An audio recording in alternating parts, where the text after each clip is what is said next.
Hello students, welcome to competitive exam guide.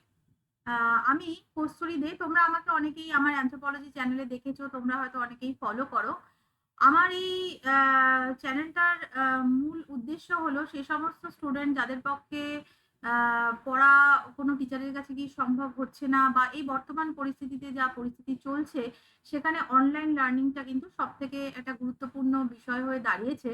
এবং আমি আমার এই দীর্ঘ যে শিক্ষকতা এই সময়ের মধ্যে দেখেছি যে যারা কম্পিটিটিভ এক্সাম দিচ্ছ, যদিও ডাব্লিউবিসিএস এর সাথে আমি বেশি রিলেটেড, বা স্টেট সিভিল সার্ভিস, ইউপিএসসি যে সমস্ত ইকোনমিক্স গুলো রয়েছে, কিন্তু ইকোনমিক্স হচ্ছে এমন বেশি একটা টপিক যেটা ব্যাংকেও রয়েছে, ব্যাংক পরীক্ষা দিতে যাবে সেখানেও থাকবে, রেলের পরীক্ষা দিতে যাবে সেখানেও থাকবে, বিভিন্ন ধরনের যে এসএসসি দিতে যাবে সব ধরনের কোয়েশ্চেনেই কিন্তু ইকোনমিক্স থাকতে পারে। তো সেক্ষেত্রে যেটা মেন সমস্যা হয়, স্টুডেন্টদের কিন্তু ইকোনমিক্সের বেসিক কনসেপ্টের উপরেই তো কোনো ধারণা থাকে না। তারা কিছু মেটেরিয়াল কালেক্ট করে সেখান থেকে পড়ে যাচ্ছে, যার ফলে যে অ্যাপ্লিকেশন বেস কোয়েশ্চেন গুলো হচ্ছে সেটা তারা কিন্তু করতে পারছে না। তা আমার মূল প্রচেষ্টা হচ্ছে তাদের কনসেপ্টটাকে বিল্ড আপ করা। এবং আমি কিন্তু আমার যে স্লাইড গুলো আপলোড করব সেগুলো অবশ্যই একটা সিকোয়েন্স মেনটেন করে হবে। একদম প্রথম আজকে আমার এই প্রচেষ্টা, এবং প্রথম প্রচেষ্টায় আমি তোমাদেরকে ইকোনমিক্স এর যে ডেফিনেশনস গুলো, তার যে ফিচার্স গুলো, তার যে সমালোচনাগুলো, সেগুলো সম্বন্ধে একটা ছোট্ট ধারণা দেওয়ার চেষ্টা করব। আশা করি আমার অ্যানথ্রোপলজি, ডাব্লিউবিসিএস আর ইউপিএসসি যে অ্যানথ্রোপলজি চ্যানেলটি আছে, যেটা তোমরা ফলো করো, যারা যারা দেখেছো অ্যানথ্রোপলজি অপশনাল যাদের আছে, তারা প্লাস তাদের অন্যান্যরাও কিন্তু সেই চ্যানেলটির মতোই এই এই চ্যানেলটিকেও তোমরা একসেপ্ট করবে, সেরকমই ভালোবাসা দেবে। চলো আজকে শুরু করা যাক। আমার প্রথম টপিক আজকে হলো মেজর ডেফিনেশনস অফ ইকোনমিক্স। তো এক্ষেত্রে আমরা কি দেখবো, যে ডেফিনেশনস গুলো কি, তার সমালোচনাগুলো কি, এবং তার পিছনে যে ফিচার্স গুলো আছে সেগুলো কি। দেখো, সবার আগে আমাকে ইকোনমিক্স দেখতে গেলে ইকোনমিক্স এর কিছু ফ্যাক্ট জানতে হবে। সেটা কি, ইকোনমিক্স কিন্তু একটা একাডেমিক ডিসিপ্লিন হিসেবে খুব নতুন একটা ডিসিপ্লিন, ঠিক আছে। তারপরে যখন এটা জন্ম নিয়েছিল, কার হাত ধরে? অ্যাডাম স্মিথের হাত ধরে, আমরা সবাই জানি। তাই অনেকেই এনাকে, অ্যাডাম স্মিথকে, ফাদার অফ ইকোনমিক্স বা ফাদার অফ পলিটিক্যাল ইকোনমিক্স বলেন। 1776-এ ওনার ফেমাস বই আমরা জানি সবাই, an inquiry into the nature and causes of wealth of নেশনসে ইকোনমিক যখনই পাবলিকেশন হলো, ইকোনমিক্সেরও জন্ম হলো, কিন্তু জন্ম হলো পলিটিক্যাল ইকোনমি হিসেবে। তারপরে 19th সেঞ্চুরিতে যখন সেটা গেল, তখন সেটা কিন্তু ট্রান্সফর্ম হলো পলিটিক্যাল ইকোনমি থেকে ইকোনমিক্সে।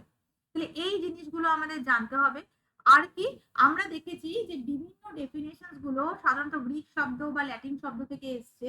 ডেফিনেশন নামগুলো, সেই ইকোনমিক্স এর যে নামটা ইকোনমি, সেটাও কিন্তু ওইকোনমিয়া থেকে এসছে। সেটাও একটা গ্রিক শব্দ, ওইকোনমিয়া। হ্যাঁ, এই ওইকোনমিয়া গ্রিক শব্দের মধ্যে দেখো দুটো কথা লুকিয়ে আছে। একটা হলো ওইকোস, যার মানে হচ্ছে গৃহ, আরেকটা হলো নেমিং, যার মানে হচ্ছে ম্যানেজ, মানে কি করে আমরা গৃহকে ম্যানেজ করব, তাই তো। তাহলে এটার যদি কোনো ব্যুৎপত্তিগত অর্থ আমি বার করি, মানে এটিমোলজিক্যাল যে মিনিং, সেটা তাহলে কি হলো, হাউস হোল্ড তার যে লিমিটেড ফান্ড থাকছে, যেটা তার কাছে অ্যাভেলেবল, সেটাকে মোস্ট ইকোনমিক ম্যানারে কিভাবে ইউজ করবে। কি, managing a house hold using the limited funds available in the most economical manner. বোঝা গেল? তো এটা গেল কিছু বেসিক ফ্যাক্ট যেগুলো ইকোনমিক্স এর পেছনে লুকিয়ে রয়েছে। এবার আমরা ডাইরেক্টলি ডেফিনেশনসে চলে যাব। ডেফিনেশনস বললেই সবার আগে আমাদের অ্যাডাম স্মিথের ওয়েলথ ডেফিনেশনের কথা বলতে হবে। কেন ওয়েলথ ডেফিনেশন? কারণ স্মিথ তার ডেফিনেশনের যে ভিত্তি, সেই ভিত্তি ছিল হচ্ছে ওয়েলথ। তিনি বলছেন যে ইকোনমিক্স মানেই হচ্ছে সম্পদের অ্যাকুমুলেশন বা প্রোডাকশন। কারণ অ্যাকুমুলেশন এবং প্রোডাকশনের মাধ্যমেই সম্পদের বৃদ্ধি করা যায়, এবং সেটা নেশন ওয়াইজ। ঠিক আছে, তাহলে দেখো উনি কি বলেছিলেন, economics is the science which inquires into the nature and causes of wealth of nations. মানে সমস্ত ক্লাসিক্যাল ইকোনমিক্সরা এটাকে সাপোর্ট করলো, এবং তারা বললো যে ওয়েলথ রিলেটেড যে স্টাডি বা সায়েন্স, সেটাই হলো ইকোনমিক্স। ঠিক আছে, এক্ষেত্রে কিছু ফিচার্স রয়েছে। দেখো, এখানে মেইন অবজেক্ট কি হলো, কি করে পিপল আর্ন করবে ওয়েলথকে এবং সেটাকে স্পেন্ড করবে। হুম, এবং তাহলে ফোকাল পয়েন্টে কে থাকছে? ফোকাল পয়েন্টে থাকছে এখানে ওয়েলথ। ফোকাল পয়েন্টে থাকছে এখানে ওয়েলথ। তাহলে প্রথম যা আমি কি দেখছি, the main object of economics is to examine how people earn wealth and spend wealth, যেটা আমি বললাম। আর কি wealth has been made as the focal point of economics, মানে ইকোনমিক্স এর কেন্দ্রবিন্দুতেই এখানে রয়েছে সম্পদের ধারণা। ওকে, এবং তার দ্বিতীয় ক্ষেত্রে দেখো কি হচ্ছে, এই যে ওয়েলথটা সেটা ইনক্রিজ কি করে হবে, ইনক্রিজ অফ ওয়েলথ সেটা কি করে হবে, ইকোনমিক্স সিক্স টু এক্সামাইন কি খোঁজে সব সময়, কারণ খোঁজে, হোয়াট কারণ, causes which lead to increase wealth, মানে কিভাবে ইনক্রিজ করা যাবে ওয়েলথকে। এটা কিভাবে করা যেতে পারে, it can be done by production বা অ্যাকুমুলেশন, এর মাধ্যমে করা যেতে পারে। আর কি 3 নম্বরে দেখো আছে ইট টেকস আ নোশন ইকোনমিক ম্যান, মানে মানুষকে এখানে ইকোনমিক ম্যান হিসেবে দেখানো হচ্ছে, যেখানে মানুষকে বলছে সে কিন্তু নিজের সম্বন্ধে খুব বেশি সচেতন, নিজের সেলফ ইন্টারেস্ট সম্বন্ধে অ্যাওয়্যার। আমি দেখো আবার অ্যানথ্রোপোলজিতে ফিরে যাচ্ছি, সেই নিওলিথিক পিরিয়ডে যখন চাষবাস এলো, তারপর সম্পদের সূচনা হলো, সেখানেও কিন্তু মানুষ কিসের, নিজের সম্বন্ধে অ্যাওয়্যার হয়েই তো সম্পদের, তার চাষের জমি বৃদ্ধি, এই জিনিসগুলোর কনসেপ্ট তার মধ্যে এসেছিল, তারপরে তো সম্পত্তির ধারণা এসেছিল। তো সেক্ষেত্রে থেকে দেখো তখন থেকে কিন্তু মানুষের মধ্যে সেলফ যে ইন্টারেস্ট সেটা কিন্তু ছিল। এবং একজন যে ইকোনমিক ম্যান, মানুষকে তো এখানে ইকোনমিক ম্যান বলা হচ্ছে, তাহলে ইকোনমিক ম্যানের প্রচেষ্টা কি থাকবে সবসময়, এই নিজের সেলফ ইন্টারেস্টটাকে কিভাবে অ্যাচিভ করবো, কি করে অ্যাচিভ করবো, by increasing is material gain through acquisition of wealth, কি গেইন করবে, বস্তুগত যে সমস্ত ওর চাহিদা সেগুলোকে গেইন করবে। ওকে, এবং সব ধরনের, সে রিকার্ডো হোক বলো, মিল বলো, সব ক্লাসিক্যাল ইকোনমিক্সকে বললে সায়েন্স অফ ওয়েলথ। তাহলে আমরা এক কথাতে এটাও বলতে পারি, economics is the study of wealth. ঠিক আছে, এটা গেল ওয়েলথ ডেফিনেশন। এবার দেখো যখনই কোনো ডেফিনেশন আসে, তার সাথে কিন্তু তার ক্রিটিসিজমও সঙ্গে সঙ্গে একদম পায়ে পায়ে চলে আসে। তাহলে দেখো সবার আগে একদম প্রথম সমালোচনার মুখেই পড়তে হলে এটা অনেক বেশি ম্যাটেরিয়ালিজম, তার মানে অনেক বেশি বস্তু কেন্দ্রিক, এখানে বস্তুর ওপরে অনেক বেশি গুরুত্ব দেওয়া হয়েছে, too much emphasis on materialism. তারা ইগনোর করেছে অন্যান্য যে মূল্যবোধ, অন্যান্য যে বেঁচে থাকার যে অন্যান্য ভ্যালুস গুলো, like love, like happiness, like affection, সেগুলোকে এখানে ইগনোর করা হলো। দ্বিতীয় ক্ষেত্রে দেখা হলো, দেখো এক্সক্লুড করে দেওয়া হয়েছে নন মেটেরিয়াল গুডস আর সার্ভিসেস, সেটা কি হেলথ, এডুকেশন, এগুলোকে এখানে ধরা হয়নি। ঠিক আছে, এখানে তার মানে এই ডেফিনেশনটা অনেক বেশি রেস্ট্রিক্টেড হয়ে গেল অ্যান্ড ন্যারো হয়ে গেল, তাই তো, কারণ এটা কি হলো, ক্লাসিক্যাল ইকোনমিক্সটা ন্যারোড করে দিল এটাকে, কিসের ওপরে ভিত্তি করে, অনলি ম্যাটেরিয়াল গুডস এর ওপরে এর ফোকাস করে। ওকে, 3 নম্বর কি, এটাতে একটা আনডিউ এমফাসিস করা হয়েছে ওয়েলথের ওপরে, যেখানে মানুষের স্থানকে সেকেন্ডারি হিসেবে রাখা হয়েছে, কি করেছে, which has process reduce man to the secondary place in the study of economics। ঠিক আছে, আর কি scarcity of resources, মানে রিসোর্সের যে অপ্রতুলতা, তার উপরে কিন্তু কোনো ধরনের ধারণাই এখানে ছিল না, সম্পূর্ণ ইগনোর করে যাওয়া হয়েছে। তাহলে এত ধরনের ক্রিটিসিজম বা সমালোচনা নিয়ে তার পরবর্তী ডেফিনেশন মার্শাল যেটা ডেভেলপ করেছিলেন, অ্যালফ্রেড মার্শাল, যেটা পরিচিতি পেয়েছিল কি নামে, ওয়েলফেয়ার ডেফিনেশন নামে। এগুলো কিন্তু নাম ধরেও আসতে পারে, অমুক ওয়েলথ ডেফিনেশন কে বলেছিল, কতগুলো শর্ট অপশন দিয়ে দিল, বা এই ওয়েলফেয়ার ডেফিনেশন কে বললেন তার অপশন দিয়ে দিল। উনি কিন্তু প্রিন্সিপাল অফ ইকোনমিক্স, কোনটা, এই বইতে প্রিন্সিপাল অফ ইকোনমিক্স, এই বইটাতে উনি কি বললেন, যে ইকোনমিক্সটাকে উনি সেখানে ম্যানকাইন্ডের একটা স্টাডি বললেন, যেখানে মানুষের অর্ডিনারি বিজনেস অফ লাইফ নিয়ে চিন্তা ভাবনা করা হচ্ছে, কি economic is the study of mankind in the ordinary business of life. বোঝা গেল, এটা কি দেখছে, it examines that part of individual and social action which is most closely connected with the attainment and the use of material requisites of wellbeing, মানে সেই সমস্ত ওয়েলফেয়ারের উপরেই বেশি মানে ধ্যান দেওয়া হচ্ছে এখানে, যেগুলো ম্যাটেরিয়াল রিকুইজিটকে ফুলফিল করছে, মানে ম্যাটেরিয়াল ওয়েলফেয়ার, টোটাল ওয়েলফেয়ারকে ইগনোর করা হচ্ছে, ম্যাটেরিয়াল ওয়েলফেয়ারকে ज्यादा গুরুত্ব দেওয়া হচ্ছে এখানে। তাহলে এক্ষেত্রেও কিন্তু প্রাইমারি ফোকাস বা প্রাইমারি এমফেসিস করা হয়েছিল মানুষকে, মানে মানুষের স্টাডিকে। এবং এখানে বলা হয়েছিল অর্ডিনারি বিজনেস অফ লাইফের study. Ordinary business of life বলতে মানুষ যেটা আর্ন করছে এবং যেটা স্পেন্ড করছে তার যে অ্যাক্টিভিটি সেটা। ঠিক আছে, এবং এখানে আমি কি দেখছি, যে ম্যাটেরিয়াল ওয়েলফেয়ারটাকে প্রাইমারি কনসার্ন ধরা হচ্ছে, ম্যাটেরিয়াল ওয়েলফেয়ারটাকে প্রাইমারি কনসার্ন ধরা হচ্ছে, মানে সেই পার্ট অফ ওয়েলফেয়ার করা হচ্ছে যেটা রিলেটেড টু ওয়েলথ, মানে ওয়েলথ রিলেটেড ওয়েলফেয়ারই এখানে করা হচ্ছে। activities which most closely connected with the attainment and use of material requisites to the well-being, মানে welfare করা হচ্ছে কিন্তু that is well related, ঠিক আছে? তার মানে মার্শাল যেটা ডেফিনেশন দিলেন তার মোদ্দা কথা এই ফিচার্স গুলো দেখা গেল। তাহলে মার্শালের এই ডেফিনেশনটাও কিন্তু ক্রিটিসাইজ হতে শুরু করলো। সর্বপ্রথম কি এখানে কিন্তু সোশ্যাল সায়েন্স হিসেবে ইকোনমিক্সকে দেখা হয়েছে, যেখানে ধরো যে সমস্ত মানুষজন যারা সোশ্যাল কমিউনিটিজ এর মধ্যে আছে তাদের যে অ্যাক্টিভিটিস মানে অর্ডিনারি বিজনেস অফ লাইফ যেটা বলছে সেটাকে ধরা হচ্ছে। কিন্তু কোনো পার্সন যদি আইসোলেটেড থাকে তাহলে সে যে সমস্ত অ্যাক্টিভিটি করে, সেও শিকার করতে যাবে বা খাদ্য সংগ্রহ করতে যাবে, সেই ধরো যে সমস্ত সেন্টরা থাকছে হিমালয় আইসোলেটেড ভাবে থাকছে, মানুষের প্রত্যেকটা দৈনন্দিন জীবনের অ্যাক্টিভিটিরই কিন্তু কিছু না কিছু ইকোনমিক অ্যাসপেক্ট রয়েছে। তাহলে সেই মানুষটাকে তো এখানে ধরা হচ্ছে না, তাহলে এখানে সেই সমস্ত মানুষকেই ধরা হচ্ছে যারা অর্গানাইজ কমিউনিটির মধ্যে থাকছে। তাহলে প্রথম ক্রিটিসাইজ কি হলো, treating economics as a social science rather than human science. It restricts the scope of economics to study of person living in organized communities only, মানে সেই সমস্ত জায়গাতেই কেন্দ্রীভূত হয়ে থাকলো যেটা অর্গানাইজ কমিউনিটি। রবিন্স পয়েন্ট করেছিল যে ইকোনমিক আর নন ইকোনমিক যে অ্যাক্টিভিটি সেটার মধ্যে ডিফারেন্স করাটা খুবই আনসাইন্টিফিক, ঠিক আছে? কারণ মানুষের প্রত্যেকটা অ্যাক্টিভিটির পিছনে কিছু না কিছু ইকোনমিক অ্যাসপেক্ট থাকে। এছাড়া উনি কি বলেছিলেন, it is very difficult to separate material welfare to the total welfare. কোনটা ম্যাটেরিয়াল ওয়েলফেয়ার কোনটা টোটাল ওয়েলফেয়ার তার তো এক্সাক্ট কোনো বাউন্ডেশন করা নেই বা এক্সাক্ট কোনো ডেফিনিশনও নেই। তাহলে সেটাকে কি করে সেপারেট করবে, সেই জায়গাটারও কোনো ক্লিয়ার ভিউ এখানে ছিল না। এছাড়া মার্শাল কিন্তু এক্সপ্লেনেশন দেয়নি। মার্শাল ডিড নট এক্সপ্লেইন যে এই অর্ডিনারি বিজনেস অফ লাইফটা কি বোঝাচ্ছে। সেখানে কি বলছে যে ম্যানকাইন্ড যেটা ইনকাম করছে এবং যেটা স্পেন্ড করছে সেটাকে অর্ডিনারি বিজনেস অফ লাইফ বলছে। কিন্তু এটা ইন্ডিভিজুয়াল ভ্যারি করে।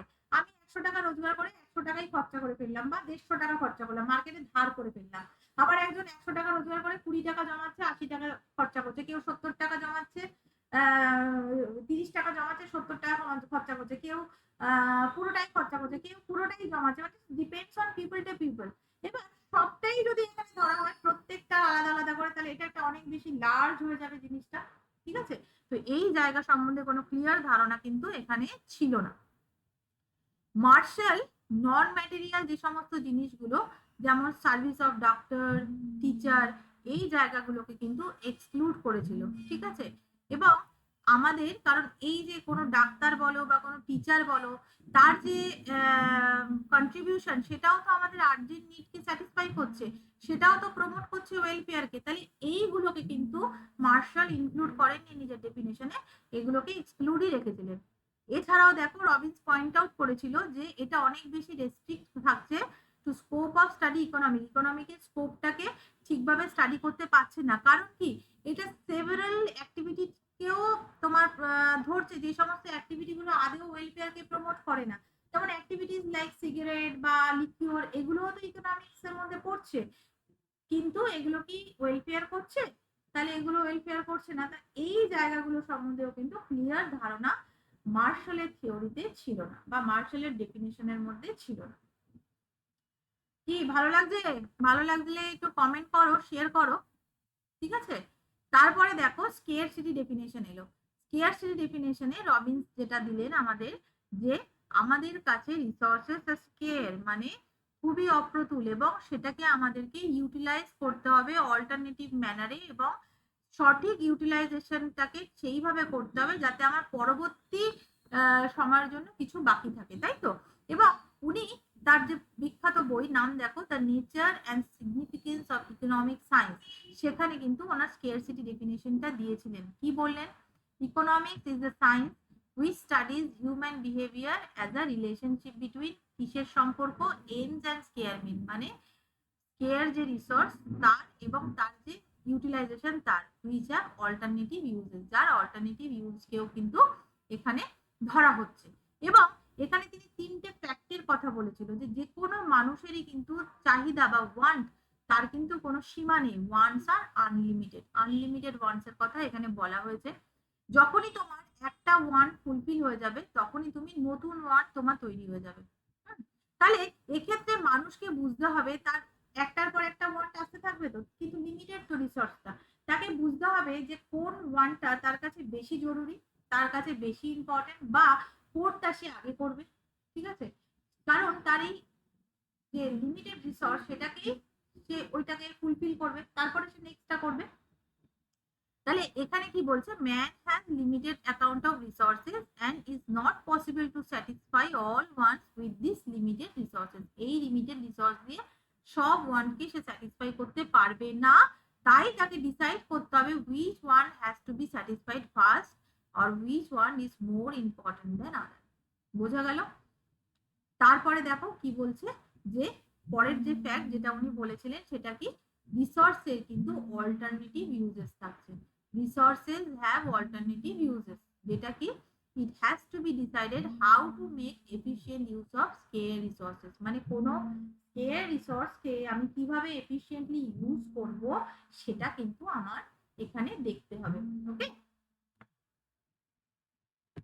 তাহলে এরও কিছু ফিচার্স তাহলে বেরিয়ে এলো কি, এখানে আমি একটা ক্লিয়ার ধারণা পেলাম কোনো ইকোনমিক প্রবলেম কখন অ্যারাইজ করে, আমার যা ওয়ান্ট বা আমার যা ডিমান্ড রয়েছে, হ্যাঁ, সেটা যখন আমাকে ফুলফিল করতে হবে, তার জন্য স্কেয়ার রিসোর্স রয়েছে, এর মধ্যে যখনই গ্যাপ তৈরি হচ্ছে তখনই কি হচ্ছে, ইকোনমিক প্রবলেম আছে, তার জন্য কি আসছে, চয়েস আসছে। তাহলে ফার্স্ট হচ্ছে it clearly brings out the root cause of the economic problem. মানে ইকোনমিক প্রবলেমের রুট কজ কোথায় সেটা আমাদের দেখিয়ে দিল চোখে আঙ্গুল দিয়ে, যে এর জন্যই অর্থনীতিতে সমস্যা তৈরি হয়।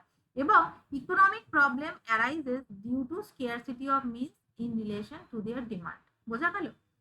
এবং কোনো বড়লোক ইকোনমিক সোসাইটিতেই বলো, বা কোনো পোর্ট বলো, বা কোনো ঐতিহ্যগত বলো, বা কোনো মডার্ন ইকোনমিক্সে বলো, সব জায়গাতে কিন্তু এই প্রবলেম অফ চয়েসটা, মানে তোমাকে ঠিক করে নিতে হবে কোনটা তোমার ফার্স্ট প্রেফারেন্স, এটা অ্যারাইজ করছে। তাহলে এই প্রবলেম অফ চয়েসটা হলো ইউনিভার্সাল। ঠিক আছে, এবং ইকোনমিক্সকে এখানে একটা হিউম্যান সায়েন্স বলা হচ্ছে। লাস্ট ওয়ান কি, এখানে ইকোনমিক্সের একটা ওয়াইডার ভিউ দিচ্ছে, কি ইকোনমিক অ্যাক্টিভিটি গুলোকে এখানে ওয়াইডারলি এক্সপ্লেন করা হচ্ছে, যেখানে production of tangible commodities or any service দুটোকেই ধরা হচ্ছে, কিন্তু সেটা মাথায় রাখতে হবে provided they involve scarcity of means in relation to ends. ঠিক আছে, মানে স্কেয়ারসিটি কনসেপ্টটা তোমার মাথায় রাখতে হবে, যে তোমার রিসোর্স যতটুকু, তোমার রিসোর্স তো অপ্রতুল নয়, হ্যাঁ, তো সেই জায়গাটাকে মাথায় রেখে তোমাকে তোমার ইকোনমিক নিডস গুলোকে ফুলফিল করতে হবে। গেল? তাহলে এটারও কিন্তু ক্রিটিসিজম হলো, কি হলো দেখো, এটা কিন্তু ফোকাস করলো না এই সমস্ত ইস্যুস গুলো, ইট is not focus the economics issues like unemployment, economic growth বা ইকোনমিক ডেভেলপমেন্ট, এগুলোতে কোনো রকম ফোকাস এখানে করলো না। এক্ষেত্রে কিন্তু রবিন্স যেটা দেখালেন, এটা স্ট্যাটিক একটা ভিউ দেখালেন, হ্যাঁ, যেটা স্কেয়ারসিটি প্রবলেমটাকে স্ট্যাটিক বললেন, স্থায়ী বললেন। উনি কিন্তু বললেন না যে এটার একটা পসিবিলিটি রয়েছে, যখনই রিসোর্সটা টাইমের সঙ্গে সঙ্গে রিসোর্সটা যে বাড়তে পারে, সেটার যে পসিবিলিটিটা রয়েছে সেটা কিন্তু এখানে ধরা হলো না। আর কি, ইকোনমিক প্রবলেম সবসময় স্কেয়ারসিটির জন্য আছে তা নয়। রবিন্স কি দেখলেন, যে it can sometime arise from the abundance as well. এক্ষেত্রে আমরা গ্রেট ডিপ্রেশন যেটা 1930-তে হয়েছিল, যেখানে ক্যাপিটালিস্ট যে সমস্ত কান্ট্রি গুলো ছিল তারা ফেস করেছিল, সেখানে কি হয়েছিল, অ্যাবান্ডেন্স অফ গুডস হয়ে গিয়েছিল, যার ফলে ইকোনমিতে প্রবলেম অ্যারাইজ করেছিল। এগুলো আমি পরের দিকে আসবো, জিনিসগুলো কেন হচ্ছে, লেটার অন আমি এগুলোকেও এক্সপ্লেন করব।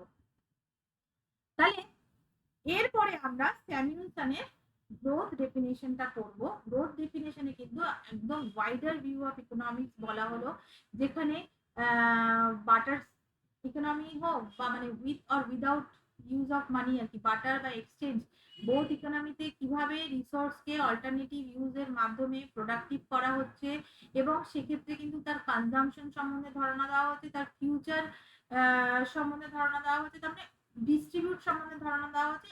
সবটা মিলিয়ে মিশিয়ে আমরা এখানে একটা ধারণা পেলাম, যেখানে গ্রোথকে ফোকাস করা হচ্ছে, তাই এই ডেফিনেশনটার নাম হলো গ্রোথ ওরিয়েন্টেড ডেফিনেশন। কি বললো দেখো, economics is the study of how society choose with or without use of money to employ the scarce productive resources which have alternative uses to produce various commodities over time and distribute them for consumption now or the future among various people and group in society. তার মানে দেখো এখানে production, consumption, distribution, exchange, growth, future related issue সবই কিন্তু এখানে ধরা হলো। ঠিক আছে, তাহলে এর ফিচার্স গুলোতে আসো। রবিনসের মতো স্যামুয়েলসনও কিন্তু ইকোনমিক প্রবলেম অফ চয়েসের উপরে গুরুত্ব দিয়েছিলেন, কারণ উনিও বলেছিলেন স্কেয়ার রিসোর্সের কথা এবং আনলিমিটেড ওয়ান্সের কথা। It is a dynamic approach by taking economic growth as an integral part of economics. এবং উনি কি বলেছিলেন, he emphasized that the problem of resource allocation is a universal problem in case of both barter economic as well as money oriented economics. ঠিক আছে, এবং উনি কি বললেন যে এটা অনেক বেশি গ্রোথ ওরিয়েন্টেড এবং অনেক বেশি ফিউচার ওরিয়েন্টেড, আর এটা ইকোনমিক্সের একটা ওয়াইডার ভিউ দিচ্ছে, কারণ এর মধ্যে production, consumption, exchange, distribution, economic growth সব রয়ে গিয়েছে। ঠিক আছে, তাহলে এই সবকিছু মিলিয়ে আমরা পেলাম কি গ্রোথ ওরিয়েন্টেড ডেফিনেশন। তাহলে দেখো আমি এখানে কিছু শর্ট কোয়েশ্চেন তোমাদের দেওয়ার চেষ্টা করেছি এমসিকিউ টাইপের। যেমন প্রথম কোয়েশ্চেন হচ্ছে, an inquiry into the nature and causes of wealth of nations is the book of economics. আমরা সবাই দেখলাম এখানেই পড়ানো হয়ে গেছে, অ্যাডাম স্মিথ। ঠিক আছে, economics is the science of wealth. এটা কে বলেছিল? এটা কিন্তু অ্যাডাম স্মিথ বলেছিল, তাই না? Human welfare is the subject of economics. এই স্টেটমেন্টটা কার সাথে জড়িত? ওয়েলফেয়ার যেখানে আসছে তার মানে মার্শালের সাথে জড়িত। ঠিক আছে, স্কেয়ারসিটিটা কে দিয়েছিল? রবিনস। ঠিক আছে, এখানে আমরা দেখলাম যে economics is a science, the basis of this স্টেটমেন্টটা কি?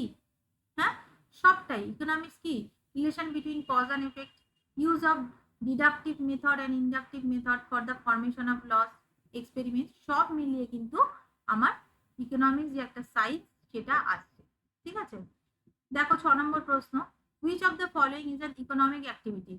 Teaching of a teacher in a school, to teach son at home, to serve her child by mother, to play football by a student. অবশ্যই এটাতে আমার অর্থনৈতিক আদান প্রদান আছে, তাই তো? তাহলে teaching of a teacher in a school. এখানে দেখো মার্শাল তার ডেফিনেশনে কি বলেছিল ইকোনমিক্সকে? Marshall in his definition of economics uses the concept of material welfare, dislike wealth, accuse Adam Smith, praise Robbins. ও কি করেছিল? ম্যাটেরিয়াল ওয়েলফেয়ারকে ধরেছিল না, ওয়েলফেয়ার ধরেছিল, but that should be in material related, তাই না? তাহলে এইটা হবে এ। ওয়েলথ অফ নোশনস, এটা কি একটা বই, কে লিখেছিল? Adam Smith. Marshall wrote the book কি? Principles of economics. আমরা কিন্তু এগুলো সব আগেই দেখেছি, তো এই টাইপের শর্ট কোয়েশ্চেন কিন্তু তোমাদের আসবে। ইকোনমিক থিওরি বলতে আমরা কি বুঝি? ইকোনমিক থিওরি বলতে প্রিন্সিপালস অফ ইকোনমিক্স কে বুঝি। রবিনস তার ডেফিনেশনে কি করেছিল? রবিনস স্কেয়ারসিটি অফ রিসোর্স সম্বন্ধে বলেছিল, তাই তো? তাহলে স্কেয়ারসিটি অফ রিসোর্স সম্বন্ধে সে বলেছিল, এটা ঠিক আছে, টাইপিং এরার আছে। আচ্ছা, ওয়েলথ অফ নেশনস এটা কে লিখেছিল? 1776 এ কে লিখেছিল? স্মিথ। পরের প্রশ্ন, ওয়েলথ অফ নেশন কে লিখেছে? Adam Smith. Select the correct statement. Economics affects politics, অবশ্যই। ইকোনমিক্স অ্যাফেক্টস হিস্ট্রি, অবশ্যই। জিওগ্রাফি অ্যাফেক্ট ইকোনমিক্স, এটাও তাই। তাহলে সব কটাই হবে, অল দ্য। প্রফেসর মার্শাল উনি কি ভেবেছিলেন? Economic studies national welfare, economic studies personal welfare, economic studies total welfare, economic studies material welfare. অবশ্যই উনি ম্যাটেরিয়াল ওয়েলফেয়ারের কথা বলেছিলেন। দেখো ঘুরিয়ে ফিরিয়ে কিন্তু প্রশ্নগুলো বিভিন্ন রকম ভাবে অ্যাপ্লাই হচ্ছে। এখানে কি বলা হলো? স্কেয়ারসিটি বলতে কি বোঝাচ্ছ? Non availability of good, high price of good, nobody wants to consume it, নাকি the goods is available but it is not free, মানে যেগুলো ফ্রি গুড নয় সেগুলো হচ্ছে, সেগুলোই তো স্কেয়ার না রিসোর্সে, তো সেগুলোর কথা বলেছে, তাই তো। তাহলে দেখো কয়েকটা এমসিকিউর মাধ্যমে আমি এই চ্যাপ্টারের যে ডেফিনেশন থেকে কিরকম ধরনের অ্যাপ্লিকেশন ওয়াইজ কোয়েশ্চেন আসতে পারে সেগুলো কিন্তু আমি তোমাদেরকে বললাম। এছাড়াও আরো অনেক রকম কোয়েশ্চেন আসতে পারে। তো আসবো আমি লেটার অন আমার সমস্ত ভিডিওগুলোতেই নতুন নতুন টপিক দেবো, নতুন নতুন কোয়েশ্চেন এমসিকিউ কিভাবে করবে।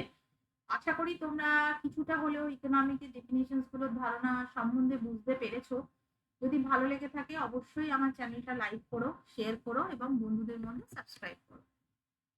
ঠিক আছে, থ্যাংক ইউ। আজকে এ পর্যন্তই। আবার নেক্সট একটা ভিডিও নিয়ে, নেক্সট কোনো টপিক নিয়ে ইকোনমিক্সে আমি তোমাদের সামনে আসবো।